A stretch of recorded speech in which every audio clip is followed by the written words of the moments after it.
আরে বাহ গুরু, পাঞ্জাবি পরে তো একদম তোমাকে হিরো লাগছে। ড্রাইভার বলে মনেই হচ্ছে না। এই সময় আর কি মানুষ তো বস। মৌলানা সাহেব, বিয়ে পড়ানোর কাজটা শুরু করুন। হ্যাঁ হ্যাঁ করছি।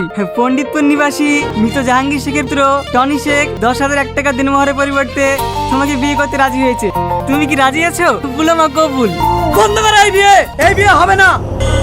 কেন স্যার, এরা তো প্রাপ্তবয়স্ক, বিয়ে হবে না কেন? প্রাপ্তবয়স্ক সে ঠিক আছে, কিন্তু এই ছেলেটাই মেয়েটাকে কিডন্যাপ করে এনে চুরি করে বিয়ে করছে। মিথ্যা কথা স্যার, ওকে আমি কিডন্যাপ করে নিয়ে আসিনি, ও নিজের ইচ্ছা আমার সঙ্গে এসেছে। হ্যাঁ স্যার, আমি নিজের ইচ্ছে ওর সাথে এসেছি, ও আমাকে কিডন্যাপ করেনি। স্যার, ওর কথা বিশ্বাস করবেন না, মেয়েটার মাথায় সমস্যা আছে। না স্যার, আমার মাথায় কোনো সমস্যা নেই, ও আমাকে দিয়ে নোংরা কাজ করাতে চেয়েছিল, তাই আমি হোটেল থেকে পালিয়ে এসেছি। এই হোটেলে থালা বাসন মাজতে তুই নোংরা কাজ বলছিস? চাচাকে মাসে মাসে টাকা পাঠাতে হয়, এইটুকু নোংরা কাজ তো করতেই হবে। চ।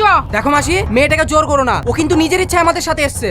এই তুই চুপ কর, ও স্ব ইচ্ছা এসছে না তোরা কিডন্যাপ করে এনেছিস সেটা আদালতে প্রমাণ হবে। কনস্টেবল, এদের দুজনকে নিয়ে চলো। ভুল হচ্ছে স্যার, সত্যি বলছি, স্যার, আমরা কিডন্যাপ করিনি স্যার। স্যার, আমাদের কথাটা তো শুনুন স্যার। তুই কি ভেবেছিস ওইখান থেকে পালিয়ে এসে বিয়ে করে সংসার করবি না? চল আজকে তোর এমন হাল করবো না, জীবনে বিয়ে করে না মুখে লিবি নি। চ।